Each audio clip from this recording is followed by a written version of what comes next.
जड़े व्यक्ति साधु पाखक आसिले। साधु जनक तांको पचारे तुम जीवन रे केउ तीनोटी विषय आवश्यक। किछि समय चिंता करी व्यक्ति जनक कहिले सुस्वास्थ्य, ज्ञान और सुख्याति। साधु किछि न कही हसिले। ता परदिन एक भिकारी साधुंक पाखक आसिले। साधु तांको पचारे तुम जीवन रे केउ तीनोटी विषय दरकार।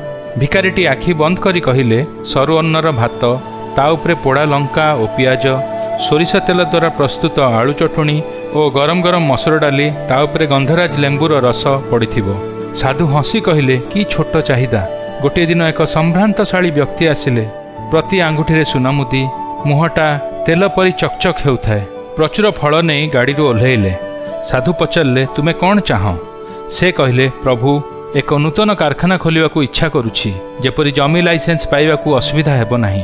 ओ घनश्याम बहुत बड़ लोक होईछि, ताकू टिके तळे पकेइबार अछि। पुणी जनतांकर सेवा करिबाकू निर्वाचन रे ठिया होई जितिबार इच्छा। साधु सबु कथा शुणिला परे कहिले मनुष्यर चाहिदार शेष नाही। मदुआ चाहूछि टिके विदेशी मद हेले भल। जुआरी चाहूछि किपरि जुआ खेली जितिबी।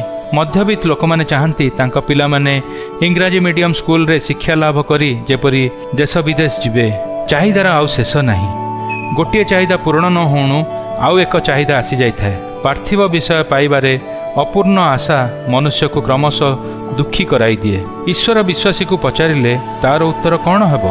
विश्वासी एक कथा कहिबो, जीवनर उत्थान और पतन मध्यरे ईश्वर को केबे छाड़ी पारिबी नाही। तांको निर्देश पथरे मु चालिबी और तांको वाक्य पालन करिबी और मुक्तिदाता भावे ग्रहण करी और अनंत काल ताहांक सहित रहिबी। एहा ही तो वास्तव इच्छा हेबा आवश्यक, जहा चिरकाल आम पई उपकारी, जहा क्षणिक लाभ ठारू ऊर्ध्वरे।